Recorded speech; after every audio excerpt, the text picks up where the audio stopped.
Hello दोस्तों, welcome to PRT teacher classes. कैसे आप सभी? उम्मीद करता हूँ अच्छे होंगे, पढ़ाई कर रहे होंगे। चलिए शुरू करते हैं आज का सेशन। आज के सेशन में देखिए, जीवन की मौलिक इकाई the fundamental unit of life पढ़ रहे थे हम लोगों ने कोशिका की हिस्ट्री के बारे में पढ़ लिया, फिर सेल के मतलब कहा जाता है कि फादर ऑफ बैक्टीरियोलॉजी पढ़ लिया, फिर कौन सबसे छोटी सेल है, कौन सबसे बड़ी सेल है, ये सब भी पढ़ लिया। अब उसके अंदर जो उसके गुण हैं उनके बारे में पढ़ेंगे। जैसे हम लोगों ने प्लाज्मा झिल्ली के बारे में पढ़ना शुरू किया था। प्लाज्मा झिल्ली के बारे में जानेंगे। प्लाज्मा झिल्ली के बारे में कल बात हुआ था कि यह एक ऐसा बाहरी आवरण होता है जो वातावरण से के या वातावरण के घटकों से कोशिका को अलग करता है। ये पढ़े थे हम लोगों ने। फिर हमने पढ़ा कि यह एक वर्णात्मक पारगम्य झिल्ली होती है जो कुछ पदार्थों को, चाहे जल हो चाहे गैस हो, उसको अंदर जाने और बाहर आने देती है। ये भी हम लोगों ने पढ़ लिया था। अब हम इसी में विसरण और परासरण के बारे में पढ़ेंगे। ठीक है, छोटा सा अंतर है, छोटी सी चीजें हैं, उनको समझने की कोशिश करेंगे। ठीक है, क्योंकि हमें याद रखिएगा कि तीन चीजों की बात करेंगे इसमें हम। एक तो ये बात करेंगे, एक ये बात करेंगे और इसकी बात करेंगे। ठीक है, और ये तीनों किससे रिलेटेड है? तो प्लाज्मा झिल्ली से रिलेटेड है। प्लाज्मा झिल्ली से रिलेटेड है। प्लाज्मा झिल्ली इन्हीं को परमिशन देता है अंदर जाने और बाहर आने के लिए। तो अब इनके बारे में हम चर्चा करेंगे। इसमें हम तीन चीजों के बारे में चर्चा करेंगे। अल्पराशरण दाबी विलयन, अल्पराशरी को बात करेंगे, समपराशरणी के बारे में बात करेंगे। ठीक है, तो ये अभी हम लोग इसमें सब कुछ पढ़ेंगे। ठीक है, और इसको समझने की कोशिश करेंगे। ठीक है, और कहा जाता है कि भीड़ में चलने से अच्छा है कि भीड़ से अलग चलो। ठीक है, भीड़ में चलने से अच्छा है कि भीड़ से अलग चलो।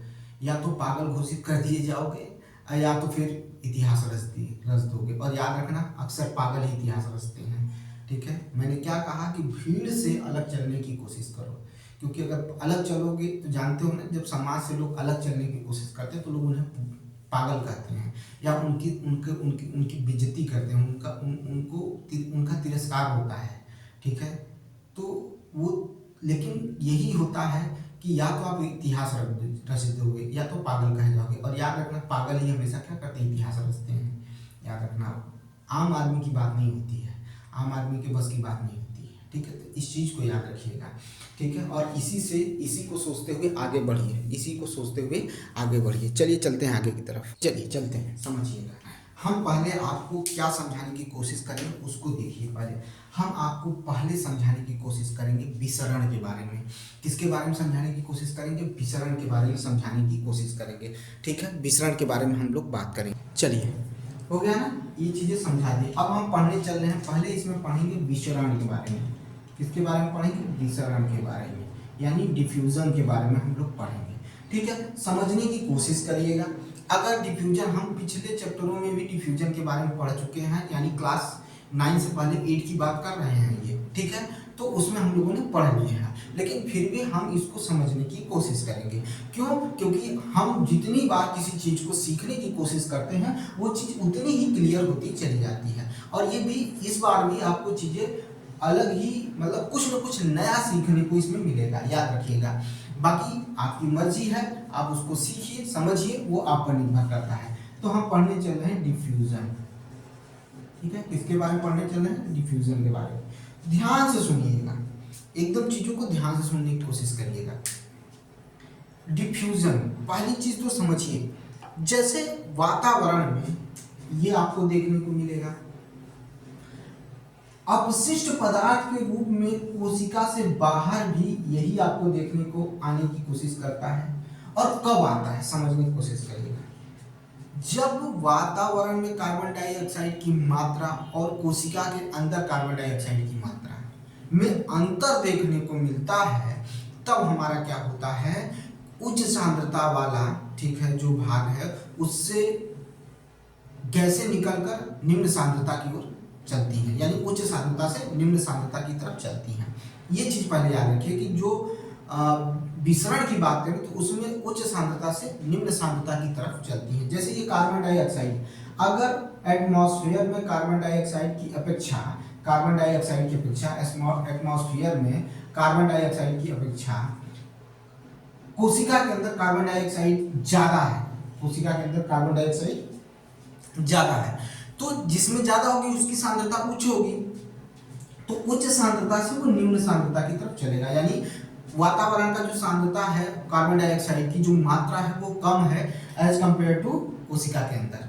कोशिका के अंदर ज्यादा है इसकी मात्रा और कोशिका के बाहर इसकी मात्रा कम है। तो ऐसी स्थिति में क्या होगा कि यह उच्च सांद्रता से निम्न सांद्रता की तरफ भ्रमण करेगा या निकलने की कोशिश करेगा। तो ये निकलेगा, ठीक है, चीजों को समझिए, ये निकलने की कोशिश करेगा और जब ये निकलेगा तो यहीं पर क्या होगा, विसरण देखने को मिलेगा। यही सेम प्रक्रिया किसमें होगी, ऑक्सीजन के साथ होगी। इसमें भी ऑक्सीजन क्या होगा, और ये जो है ये किससे निकलेगा, वर्णात्मक पारेगम झिल्ली के द्वारा, वर्णात्मक पारेगम झिल्ली के द्वारा, क्योंकि वायुमंडल के घटक कोशिका के अंदर के जो जीवी चीजें हैं उनको अलग करने वाला कौन काम करता है, वर्णात्मक पारेगम झिल्ली यानी सेल मेम्ब्रेन, ठीक है। तो उसी से क्या होगा, ये आर पार आएंगे, ठीक है। उसी तरह से ऑक्सीजन है, अगर कोशिका के अंदर ऑक्सीजन की सांद्रता कम हुई तो क्या होगा कि बाहर की सांद्रता अधिक होने की वजह से ऑक्सीजन क्या होगा, अंदर की तरफ जाएगा। किसमें जाएगा, सेल के अंदर जाएगा।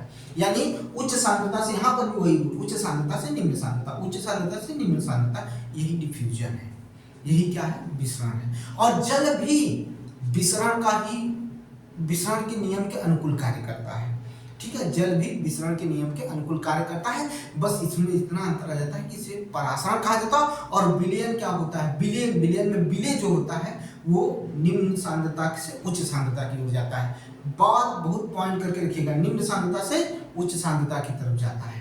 याद रखिएगा, हम जल की बात कर रहे हैं, किसकी बात कर रहे हैं, जल की बात कर रहे हैं। और ये परासरण है, जल में कौन सा गुण देखने को मिलता है, तो परासरण देखने को मिलता है, ठीक है। एकदम अनुकूल व्यवहार करता है। जो जल के अणु हैं वो विभेदक के कारण क्या होते हैं, विभेदक के कारण, ठीक है, वर्णात्मक पारेगम झिल्ली के द्वारा क्या करते हैं, उसमें परासरण देखने को, वर्णात्मक पारेगम झिल्ली के द्वारा क्या देखने को मिलता है, तो परासरण देखने को मिलता है। याद रखिएगा, क्या देखने को मिलता है, परासरण देखने को मिलता है, याद रखिएगा, ठीक है। जिस तरह से अगर हम बात करें कि जो ये सेल मेम्ब्रेन होता है, इसमें जल क्या करता है, गति करता है, तो जल की गति होती है। लेकिन जल की गति जो होती है उसमें अगर समझा जाए तो वो क्या होता है, उसमें जो घुले हुए पदार्थ की मात्रा पर निर्भर करता है। अब पदार्थ में, जल में घुले हुए पदार्थ की मात्रा क्या होगा, ऐसे हम विलय की तरह लेंगे उसको, किसके रूप में लेंगे, तो विलय के रूप में लेंगे। तो परासरण क्रिया में जो जल में जो घुले हुए चीज है उनको क्या कहते हैं, विलय की बात करते हैं, तो उच्च विलय सांद्रता की ओर होती है। क्या होती है, उच्च विलय सांद्रता की ओर होती है, यानी निम्न से उच्च की तरफ, निम्न से उच्च की तरफ विलय की मात्रा होती है, ठीक है, विलय की तरफ होती है, ठीक है, याद रखिएगा। तो ये होता है वर्णात्मक पारेगम झिल्ली के द्वारा उच्च विलय सांद्रता की ओर होती है, याद रखिएगा। ये चीज को समझने की कोशिश करिएगा। अब जैसे हम बात करते हैं, समझिएगा, हम क्या किए, एक कोशिका को लेते हैं, किसको लेते हैं, कोशिका। अब समझ लीजिए, हमने आपको विसरण बता दिया, परासरण भी बता दिया, विसरण भी बता दिया, परासरण भी बता दिया। अगर आप फिर भी इस चीज को नहीं समझते हैं तो भाई फिर क्या ही कर सकते हैं, कुछ नहीं हो सकता है, ठीक है।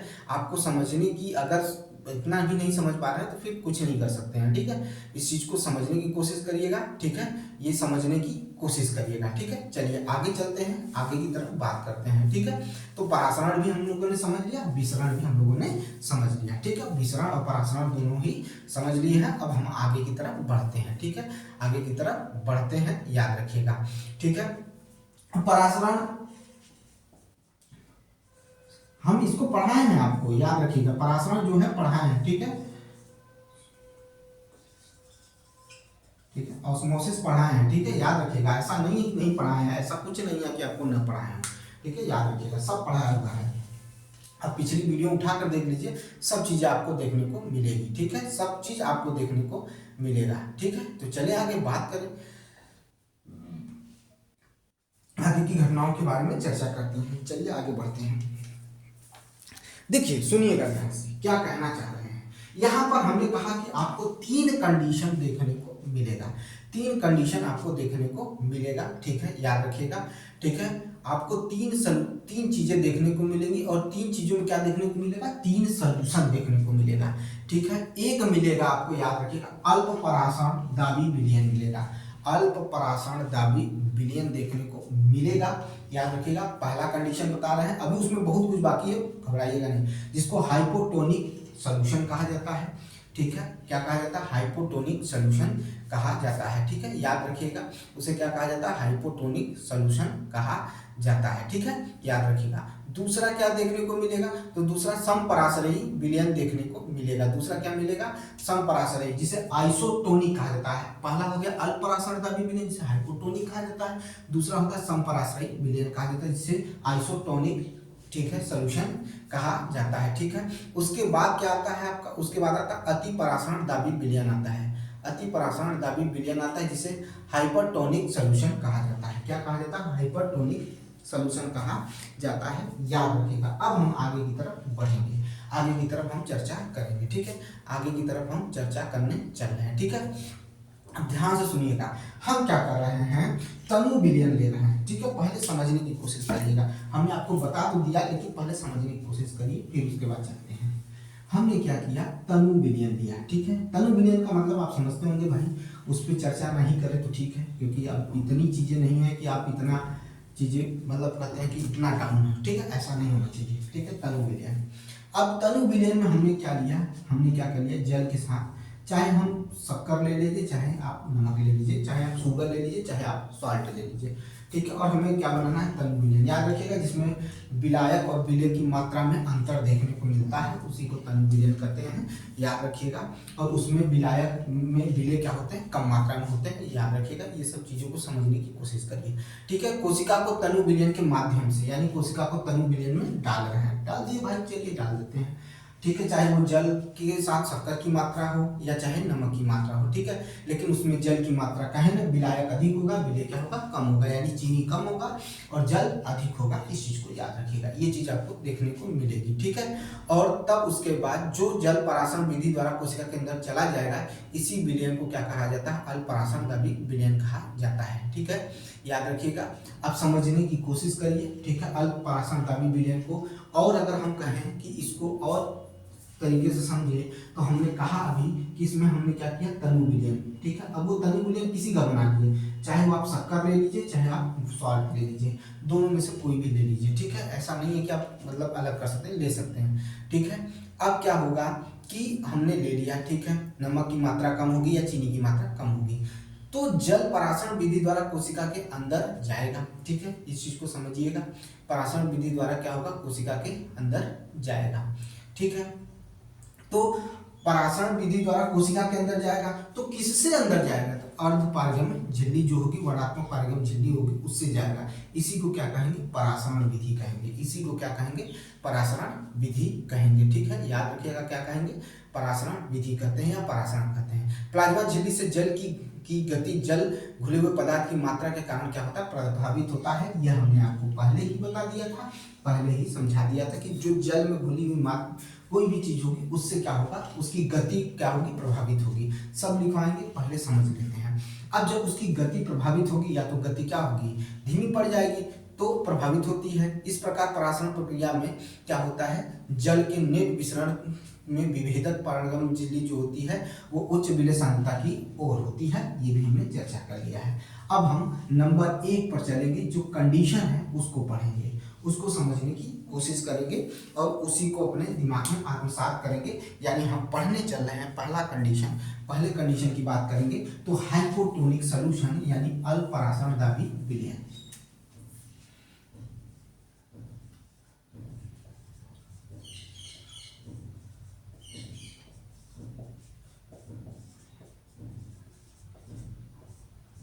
ठीक है, अल्पराशरण दाबी विलयन, हाइपोटोनिक सॉल्यूशन, हाइपोटोनिक सॉल्यूशन।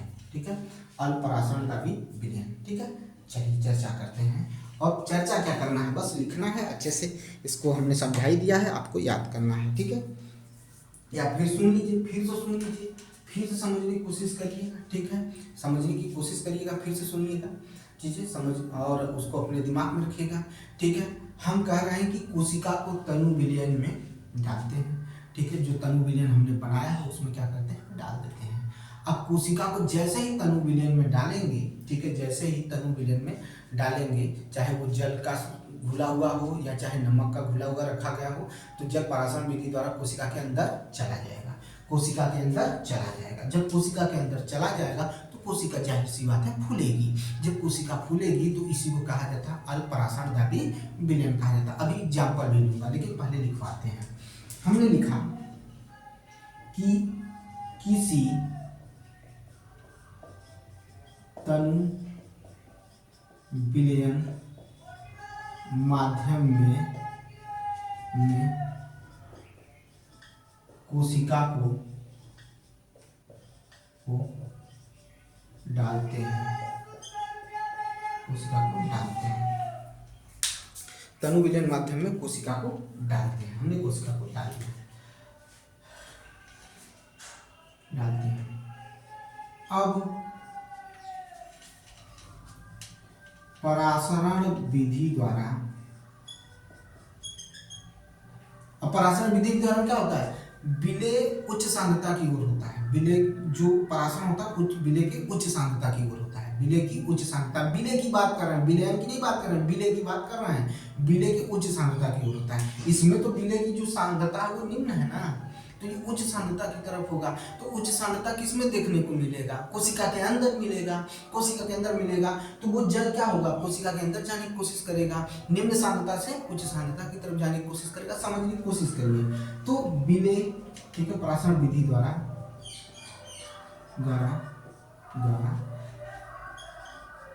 ठीक है। अब परासरण विधि द्वारा जल कोशिका के अंदर चला जाएगा, जल कोशिका के अंदर चला जाएगा, कोशिका के अंदर चला जाएगा, कोशिका के अंदर चला जाएगा, कोशिका के अंदर चला जाएगा, ठीक है, कोशिका के अंदर चला जाएगा। इसी को अल्पपराशनदाबी विलयन कहते हैं। इसी को अल्पपराशनदाबी विलयन कहते हैं। इसी को अल्पपराशनदाबी विलयन कहते हैं। बन जाओ भाई।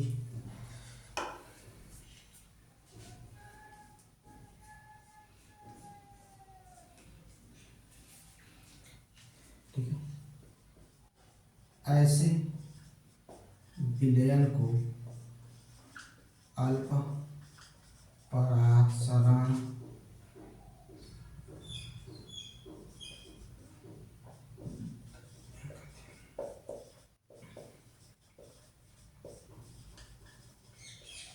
अल्पपराशनदाबी विलयन कहते हैं। ठीक है, याद रखिएगा, अल्पपराशनदाबी विलयन कहते हैं। ठीक है, ठीक है, याद रखिएगा, देख लीजिए।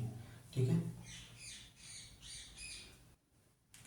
अब और समझिएगा, कोशिका को जैसे ही जल में डालते हैं तो मैंने कहा कि विलेय उच्च सांद्रता की ओर होने लगेगी। ठीक है, परासरण जो होगा वो उच्च सांद्रता की ओर होने लगेगी।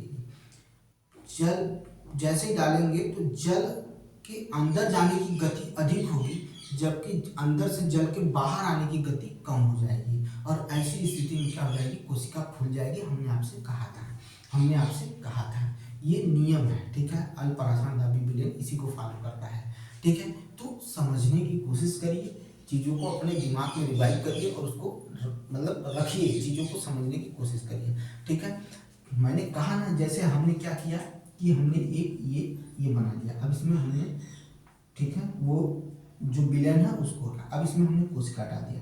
तो जो जल है ना, जो जल है जिसमें शक्कर है या नमक डाला हुआ है, वो उसकी जो गति होगी जल अंदर जाने की वो अधिक होगी और अंदर से बाहर आने की गति कम होगी। यानी जल जाएंगे दोनों माध्यम में, एक तरफ अंदर जाएंगे और एक तरफ बाहर निकलेंगे। दोनों माध्यम में चीजें देखने को मिलेगी, लेकिन मात्रा क्या होगी, कम होगी। अंदर से बाहर से अंदर जाने की मात्रा अधिक होगी, गति अधिक होगी, और बाहर जाने की कम हो जाएगी। और इसी वजह से क्या हो जाएगा, क्या कि जो आपका कोशिका है वो क्या हो जाएगी, फूलना शुरू हो जाएगा। ठीक है, मात्रा ज़्यादा रखेगा और फूलना शुरू हो जाएगा। इसी तरह से ये अल्पपराशनदाबी विलयन कहते हैं। इसी को क्या कहते हैं, अल्पपराशनदाबी विलयन कहते हैं। और इसमें कोशिका क्या होने लगती है, फूलना शुरू हो जाती है। ठीक है, जल की मात्रा जो होती है जाने वाली वो अधिक हो जाती है और बाहर निकलने वाली मात्रा कम हो जाती है। इसी को अल्पपराशनदाबी विलयन कहते हैं। अब कंडीशन नंबर 2 पढ़ेंगे हम, कंडीशन नंबर 2 पढ़ेंगे, सुनिएगा ध्यान से।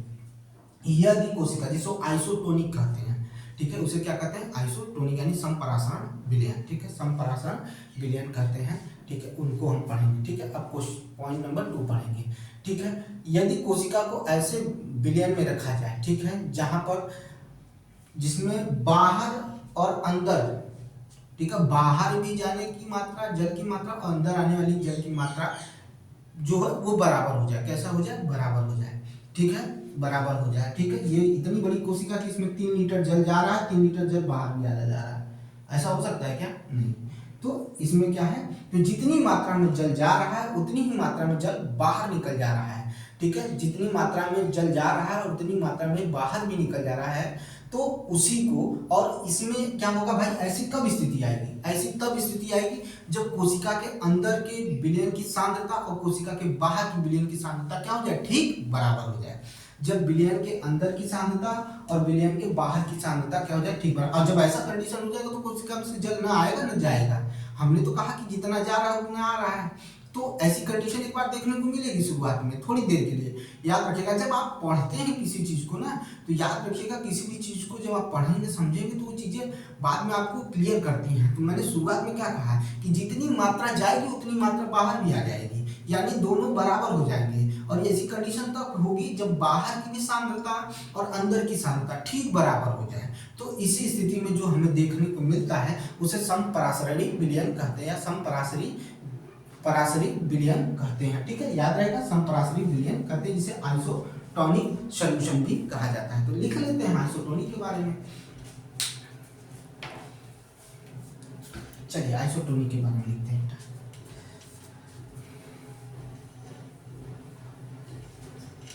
आज सरस्वती पूजा है, इसी वजह से देखिए आप बैंड बज रहा होगा, सुनाई दे रहा होगा। ठीक है, बगल में ही हमारे यहाँ मंदिर है और अच्छा भी है, चीजें होनी भी चाहिए। ठीक है,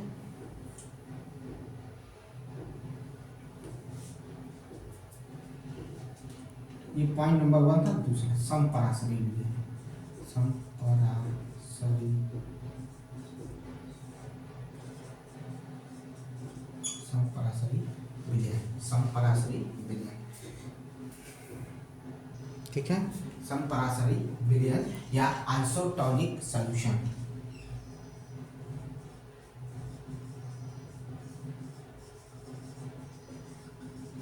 हमने क्या कहा, जब कोशिका को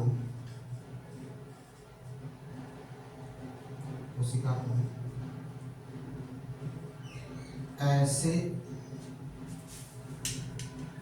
विलयन में डाला जाता है कि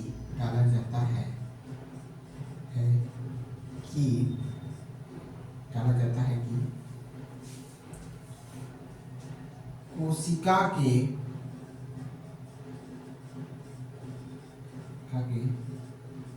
बाहर तथा अंदर दोनों की सांद्रता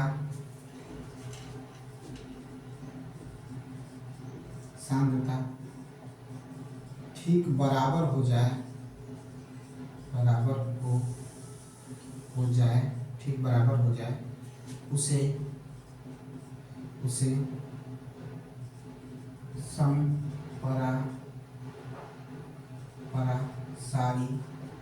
समपराशरी विलयन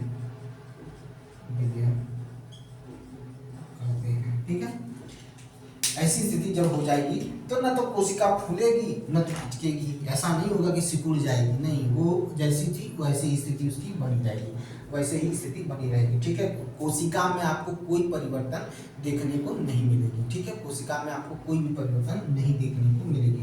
और ऐसे विलयन का मतलब समझिए वही जल, ठीक है, जिसकी सांद्रता बाहर और जल कोशिका के अंदर जो जल है और कोशिका के बाहर जो जल है उसकी सांद्रता ठीक बराबर हो जाए, तो ऐसे विलयन को क्या कहते हैं? समपराशरी विलयन कहते हैं। अब हम पढ़ेंगे अति पराशरण दाबी विलयन। अगर ये दिख रहा तो स्क्रीनशॉट ले लीजिए भाई।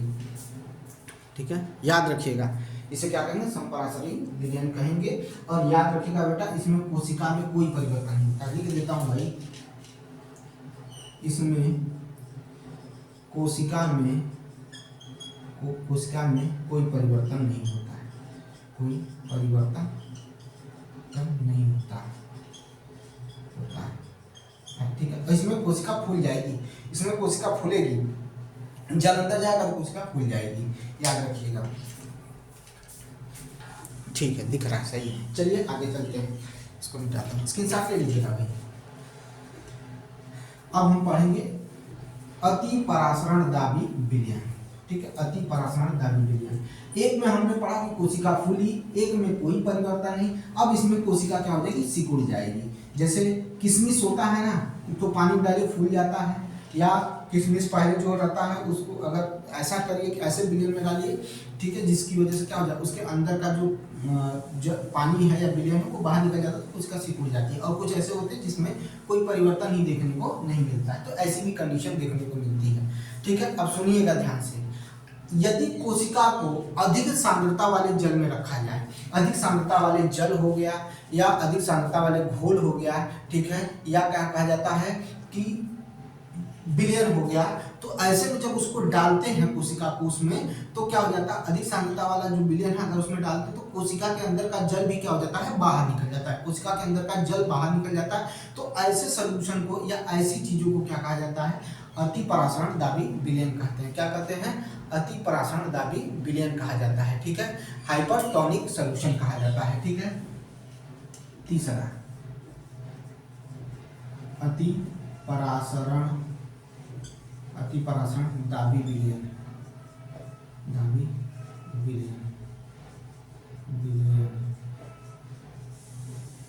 हाइपरटोनिक सॉल्यूशन, ठीक है, हाइपरटोनिक सॉल्यूशन। ठीक है, चलिए समझते हैं हाइपरटोनिक सॉल्यूशन के बारे में। अति परासरण दाबी विलयन, हमने क्या कहा कि उच्च सांद्रता वाले विलयन में जब कोशिका को डालते हैं, जब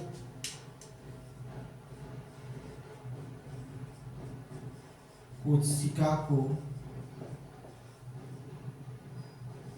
उच्च सांद्रता वाले विलयन में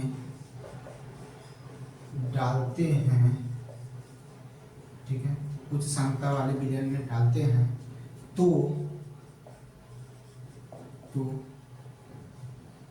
कोशिका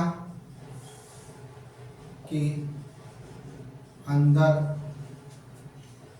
का विलयन, कोशिका के अंदर का जल बाहर आ जाता है, जिससे कोशिका सिकुड़ जाती है, कोशिका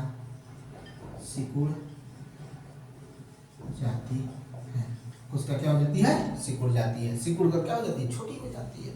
ठीक है, इसी को क्या कहा जाता है, हाइपरटोनिक सॉल्यूशन कहा जाता है, हाइपरटोनिक सॉल्यूशन कहा जाता है। ठीक है, याद रखिएगा, कोशिका क्या हो जाएगी, सिकुड़ जाएगी, क्योंकि अंदर का जल बाहर कम हो गया, बाहर हो गया, और वो क्या हो जाता है, सिकुड़ जाती है। ठीक है, अगर गुब्बारे से हवा निकालेगा तो गुब्बारा छोटा होना शुरू हो जाएगा। यही चीज क्या कहलाता है, यही चीजें, तीन चीजें हमें देखने को मिलती हैं अंतर्गत किसके, परासरण के। ठीक है, याद रखिएगा। चलिए आगे चलते हैं। ठीक है, अब हम लोग पढ़ेंगे सेल वॉल। क्या पढ़ेंगे, सेल वॉल। ठीक है, चलिए सेल वॉल के बारे में पढ़ते हैं। ठीक है, सेल वॉल के बारे में पढ़ते हैं, सुनिएगा ध्यान से। पहली चीज तो अगर हम बात करें, हम लोग अपनी बात करें, जो सजीव हैं, सजीव में जंतु जो होते हैं, इसमें सेल वॉल नहीं पाया जाता है। हमारे में सेल वॉल नहीं पाया जाता है, चाहे वो गाय हो, चाहे भैंस हो, चाहे कोई भी जानवर हो, कोई भी इंसान हो, कभी आपको सेल वॉल उनके अंदर देखने को नहीं मिलेगा। ठीक है, यह आपको पौधों में देखने को मिलेगा। सेल वॉल जो होता है वो पौधों में पाया जाता है, जिसे कोशिका भित्ति भी कहा जाता है। ठीक है, सेल वॉल को कोशिका भित्ति भी कहा जाता है। अब क्यों कहा जाता है और क्या इसके कारण है, उनके बारे में सुनिएगा ध्यान से, समझने की कोशिश करिएगा। क्यों ये पौधों में पाए जाते हैं, क्यों हमारे में नहीं पाए जाते हैं, उसको समझने की कोशिश करिएगा। ठीक है, उसको समझने की कोशिश करिएगा। ठीक है, और चूंकि सेल मेम्ब्रेन है, पौधों में भी पाई जाती है, हमारे में भी पाई जाती है, लेकिन ये एक अतिरिक्त भित्ति जो है ये एक अतिरिक्त श्रृंखला है जो पौधों में पाई जाती है, हमारे अंदर नहीं पाई जाती है। पादप कोशिकाओं में ये पाई जाती है, ठीक है। और यह मुख्यतः किससे बनी होती है? सेल्यूलोज की बनी होती है। किसकी बनी होती है? सेल्यूलोज की बनी होती है। और हमारे अंदर इतनी क्षमता नहीं है या हमारे अंदर ऐसी चीजें नहीं पाई जाती हैं कि सेल्यूलोज को हम पचा सकें, ठीक है। तो यह एक जटिल पदार्थ है, ठीक है। यह एक जटिल पदार्थ है और एक प्रकार का कार्बोहाइड्रेट है, ठीक है। यह पौधों में संरचनात्मक दृढ़ता प्रदान करता है। पौधों को क्या प्रदान करता है? तो संरचनात्मक दृढ़ता प्रदान करता है, ठीक है। याद रखिएगा, यही सेल वॉल की क्या है? कहानी है, ठीक है। तो हमने कहा कि पादपों में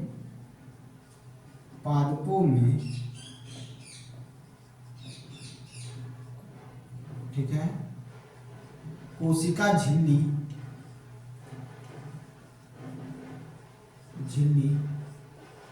के अतिरिक्त कोशिका भित्ति भी पाई जाती है।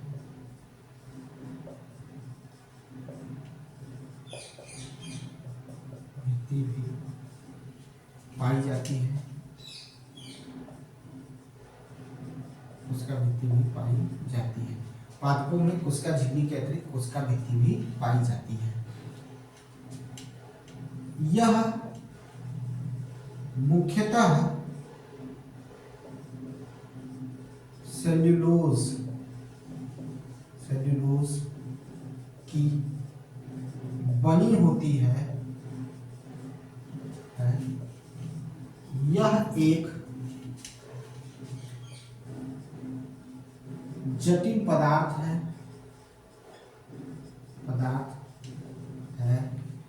यह पौधों को दृढ़ता प्रदान करता है। पौधों को दृढ़ता प्रदान करता है, ठीक है। पादपों में कोशिका झिल्ली से के अतिरिक्त कोशिका भित्ति पाई जाती है। यह मुख्यतः सेल्यूलोज की बनी होती है। यह एक जटिल पदार्थ है। यह पौधों को दृढ़ता प्रदान करती है, ठीक है। ये पौधों को क्या प्रदान करता है? तो दृढ़ता प्रदान करता है, करती है। आपको वो नहीं मतलब, आपको मतलब है कि हमें आना चाहिए, ठीक है, हमारा सही होना चाहिए, बस हम ये जानते हैं। ये चीज़ दिमाग में रखिए। अब हम पढ़ने चलेंगे, हम पढ़ेंगे न्यूक्लियस के बारे में, यानी केंद्रक के बारे में पढ़ेंगे। न्यूक्लियस के बारे में पढ़ेंगे, केंद्रक के बारे में पढ़ेंगे। और याद रखिएगा, आप इस चीज़ को मत समझिएगा कि सर सिर्फ एनसीईआरटी से ही पढ़ाकर खाली हो जाएंगे। नहीं भाई, हमें आपको डिटेल से चीज़ें पढ़ानी है, ठीक है। लेकिन उससे पहले जो चीज़ें हम पढ़ा रहे हैं उसको समझने की कोशिश करिए। फिर जब डिटेल देना होगा तो हम और डिटेल बारी तरीके से चलेंगे। हम इसीलिए आपको इसको कई पार्ट में पढ़ाएंगे, ठीक है। ऐसा नहीं है कि एक साथ में पढ़ा दिए बस हो गया, ऊपर पढ़ा दिए हो गया। नहीं, ऊपर पढ़ाने से कोई मतलब नहीं है। न तो हम इस चीज़ को मानते हैं कि इस तरह से पढ़ाया जाता है, ये गलत तरीका है, ठीक है। जब हमें एनसीईआरटी लेवल पढ़ना है और सारी चीज़ें जाननी है तो अच्छे से जानेंगे, उसको ऐसे ही नहीं छोड़ेंगे कि बस हो गया, वो चीज़ें नहीं आने देंगे, ठीक है। चलिए न्यूक्लियस के बारे में पढ़ते हैं, केंद्रक के बारे में पढ़ते हैं।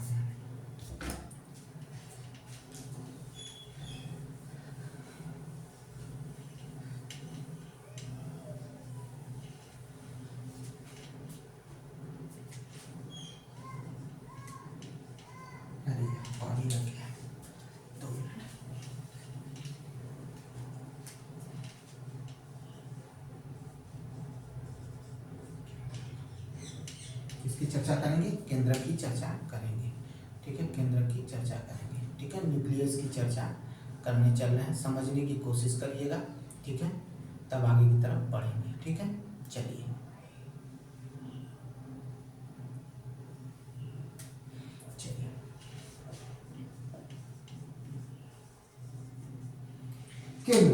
केंद्र की खोज किसने की थी? केंद्र की खोज किसने की थी? रॉबर्ट ब्राउन ने की थी। केंद्र की खोज किसने की थी? तो रॉबर्ट ब्राउन ने की थी, ठीक है। रॉबर्ट ब्राउन ने केंद्र की खोज की थी। कब की थी भाई? कब की थी रॉबर्ट ब्राउन ने केंद्र की खोज? कब की थी तो बताइए भाई। तो 1831 में क्या किया था? रॉबर्ट ब्राउन ने केंद्र की खोज की थी, ठीक है।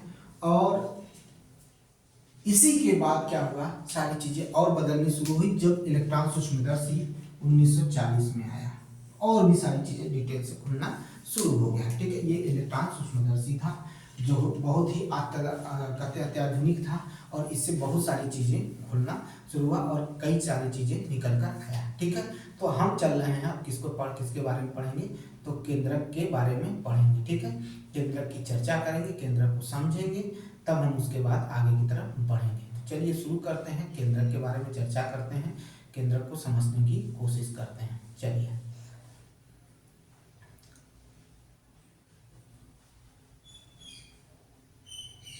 ठीक है, चलिए बात करते हैं।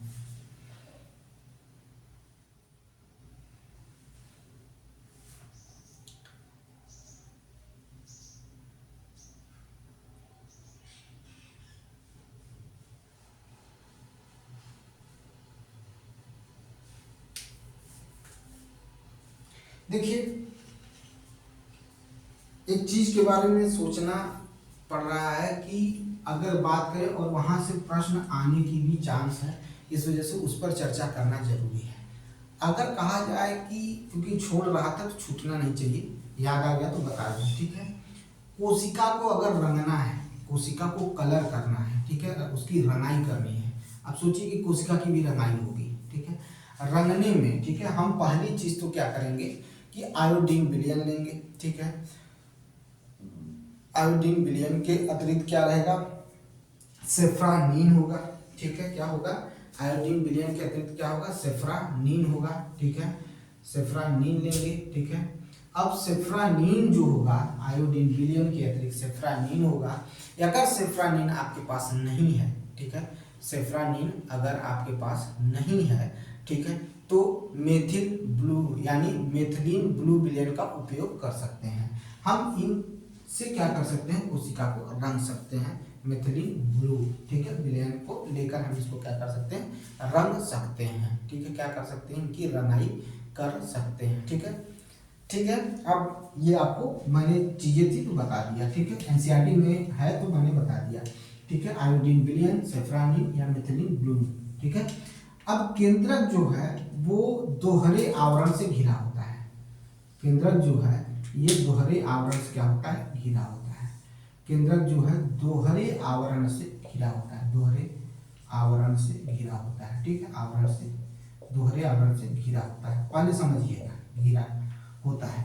ठीक है, हमने क्या कहा, केंद्रक जो है वो दोहरे आवरण से क्या होता है, घिरा होता है। ठीक है, समझ में आई बात। और इन्हीं को क्या कहा जाता है, केंद्रक झिल्ली कहा जाता है। इन्हें क्या कहा जाता है, केंद्रक झिल्ली कहा जाता है, केंद्रक झिल्ली कहा जाता है। ठीक है, न्यूक्लियस मेम्ब्रेन कहा जाता है, केंद्रक झिल्ली कहा जाता है। ठीक है, याद रखिएगा, झिल्ली कहते हैं। केंद्रक झिल्ली में छोटे छोटे क्या होते हैं, छिद्र होते हैं। सब जगह छोटे छोटे क्या होते हैं, छिद्र होते हैं। याद रखिएगा, केंद्रक झिल्ली में क्या होता है, छोटा छोटा छिद्र होता है। ठीक है, केंद्रक झिल्ली में क्या होते हैं, छोटे छोटे छिद्र होते हैं। ठीक है, केंद्रक दोहरे आवरण से घिरा होता है। दूसरी चीज, केंद्रक झिल्ली में क्या होते हैं, छोटे छोटे छिद्र होते हैं। किस लिए होते हैं, अभी आगे चर्चा हो जाएगी, आगे आपको समझ में आ जाएगा। ठीक है, तो छिद्रों द्वारा केंद्रक के अंदर और कोशिका द्रव्य केंद्रक के बाहर आ जाता है। ठीक है, कह रहा है कि केंद्रक के द्वारा क्या होता है, कुछ भी चीजें होती हैं वो बाहर और अंदर आ जा सकती हैं इन्हीं छिद्रों के जरिए। साफ बात ये सुनिएगा। ठीक है, आ जाता है। ठीक है, अब आगे देखिए, केंद्रक में क्रोमोसोम होते हैं। क्या होते हैं, क्रोमोसोम होते हैं। केंद्रक में क्या होते हैं, क्रोमोसोम होते हैं। ठीक है, क्रोमोसोम होते हैं। ठीक है, क्या होते हैं, क्रोमोसोम होते हैं केंद्रक के अंदर। क्यों होते हैं उनको सुनिएगा, अनुवांशिक गुणों की बात है तो केंद्रक के अंदर क्या होते हैं, क्रोमोसोम होते हैं। ठीक है, और कोशिका विभाजन के समय ये छड़ाकार दिखाई देते हैं। कैसे दिखाई देते हैं, छड़ाकार दिखाई देते हैं, मैंने बना दिया। कोशिका विभाजन के समय छड़ाकार दिखाई देते हैं। मैंने क्या कहा कि कोशिका के अंदर क्रोमोसोम होते हैं और कोशिका विभाजन के समय क्या होता है, कोशिका विभाजन जब होगा तो पहले केंद्रक का विभाजन होगा, तब कोशिका का विभाजन होगा। तो इसमें क्या होता है, यहाँ पर वही बिरचू का लॉ क्या करता है, काम करता है। ठीक है, तो इसमें क्या होगा, छड़ाकार दिखाई देगा। अब छड़ाकार दिखाई देने लगेगा तो कब दिखाई देगा, विभाजन के समय दिखाई देगा। अच्छा, विभाजन नहीं होगा तब क्या होगा, उसके बारे में भी चर्चा करेंगे। तो जब विभाजन के समय छड़ाकार दिखाई देता है, इसमें क्या होता है, जो जनन माता पिता होते हैं उनके अनुवांशिक गुण क्या होते हैं, इसमें विद्यमान रहते हैं। ठीक है, अनुवांशिक गुण क्या होते हैं, विद्यमान होते हैं, ठीक है, या गुणों की सूचना होती है। वो माता पिता से डीएनए, ठीक है, जिसे कहते हैं डीऑक्सीराइबोन्यूक्लिक अम्ल, ठीक है। तो माता पिता से डीएनए अणु के रूप में क्या करते हैं, अगली संतति में पहुंचाने का काम करते हैं, अणु के रूप में, ठीक है, पहुंचाने का काम करते हैं, ठीक है, याद रखिएगा ये चीज हो गया। डीएनए क्या होता है, अब देखिए क्रोमोसोम जो होता है, क्रोमोसोम को अगर विभाजित करें तो दो चीजें कह सकते हैं, एक कह सकते हैं डीएनए का अणु बनता है और एक होता है प्रोटीन, क्या होता है, प्रोटीन, ठीक है। डीएनए क्रोमोसोम्स अगर देखा जाए तो डीएनए और प्रोटीन का बना होता है, ठीक है। डीएनए क्या करता है, अनुवांशिक गुणों के रूप को क्या करता है, अणु के रूप में क्या होता है, बच्चों में पहुंचाने का काम करता है माता पिता से, ठीक है। डीएनए अणु में कोशिका का निर्माण और संगठन की सभी सूचनाएं होती है, मैंने कहा ना यही तो पहुंचाने का काम करता है। तो इसमें जो होती है सूचनाएं होती हैं जो संतति से क्या होती है, बच्चों में पहुंचने का, अरे माता पिता से क्या होती है, बच्चों में पहुंचने का कार्य करता है, ठीक है। डीएनए के क्रियात्मक खंड को जीन कहा जाता है, क्रियात्मक खंड को, जब यह क्रियात्मक का मतलब समझते हैं, क्रियात्मक खंड का मतलब समझते हैं, जब ये वर्क करना शुरू होता है तो उसी क्रियात्मक खंड को क्या कहा जाता है, जीन कहा जाता है, ठीक है। जब इस पर हम क्या करते हैं, विश्लेषण करते हैं तो इन्हें क्या कहा जाता है, जीन कहते हैं, ठीक है, जीन कहते हैं। जो कोशिका विभाजित नहीं हो रही होती है तो उसमें क्या होता है, डीएनए क्रोमैटिन के रूप में विद्यमान होते हैं।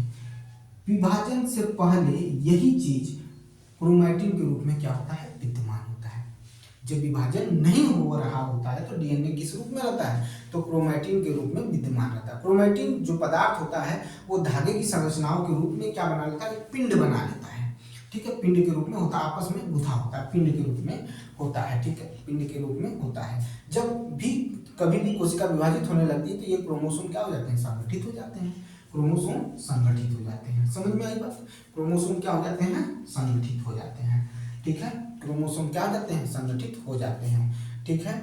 और कुछ जीवों में, ठीक है, कुछ जीवों में कोशिकी जनन में केंद्रक भूमिका निभाता है। अरे भाई पहले ही मैंने कहा कि पहले केंद्रक का विभाजन होगा और उसके बाद तब क्या होगा, कोशिका का विभाजन होगा, ठीक है, याद रखिएगा ये चीजें। लेकिन कुछ में क्या होता है, केंद्रक होता ही नहीं है, क्रोमैटिन खुले तौर पर पाया जाता है, ठीक है, क्रोमैटिन कैसा होता है, खुले तौर पर पाया जाता है, ठीक है। तो ऐसी स्थिति भी देखने को मिलती है, और जब ऐसी स्थिति देखने को मिलती है तो अब कोशिका केंद्रक के आधार पर विभाजन किया जाए तो दो भाग में पाई जाती है, एक प्रोकैरियोटिक कोशिका और एक यूकैरियोटिक कोशिका। तो उसके बारे में चर्चा करने से पहले हम क्या करेंगे, केंद्रक के बारे में कुछ चीजें लिख लेते हैं और उसको लर्न कर लेते हैं। चलिए लिखते हैं, देख लीजिए भाई, देखिए केंद्रक के अंदर दोहरे परत की परत का एक स्तर होता है, ठीक है, जिसे केंद्रक झिल्ली कहते हैं। क्या कहते हैं, केंद्रक झिल्ली कहते हैं। इसी केंद्रक झिल्ली में छोटे छोटे छिद्र होते हैं, इन छिद्रों के माध्यम से कोशिका द्रव्य केंद्रक के बाहर व अंदर आ जा सकता है। केंद्रक में क्रोमोसोम होते हैं जो कोशिका विभाजन के समय छलाकार दिखाई देते हैं। क्रोमोसोम में अनुवांशिक गुणों की सूचना होती है जो माता पिता से डीएनए अणु के रूप में अगली संतति में जाता है। क्रोमोसोम डीएनए और प्रोटीन का बना होता है। डीएनए के क्रियात्मक खंड को जीन कहते हैं। कोशिका विभाजन न होने पर डीएनए क्रोमैटिन के रूप में विद्यमान रहता है और ये क्रोमैटिन धागे के रूप में क्या होते हैं, विद्यमान होता है। कोशिका विभाजन के समय क्रोमोसोम संगठित हो जाते हैं, यानी इसका मतलब ये हुआ कि जनन प्रक्रिया के समय केंद्रक जो होता है एक महत्वपूर्ण भूमिका निभाता है। जनन प्रक्रिया के समय केंद्रक क्या होता है, महत्वपूर्ण प्रक्रिया को क्या करता है, अंजाम देता है या महत्वपूर्ण प्रक्रिया को पूरा करता है, ठीक है, याद रखिएगा। समझ में आई बात भाई, समझ में आई बात, ठीक है, समझ में आया। इतनी चीजें आपको क्या करना है, तैयार करना है। इतनी चीजों को जो भी आज पढ़ा है उसको तैयार रखिएगा। कल इसके आगे और जुड़ेंगे और चीजों को पढ़ाने की कोशिश करेंगे, ठीक है। मिलते हैं नेक्स्ट वीडियो में और आपसे यही रिक्वेस्ट है कि लाइक करिए, शेयर करिए और सब्सक्राइब करिए मेरे चैनल को और ज़्यादा से ज़्यादा लोगों तक शेयर करिए। बाकी आपसे कुछ नहीं करना है, आपको मर्जी, ठीक है। मिलते हैं नेक्स्ट वीडियो में, धन्यवाद।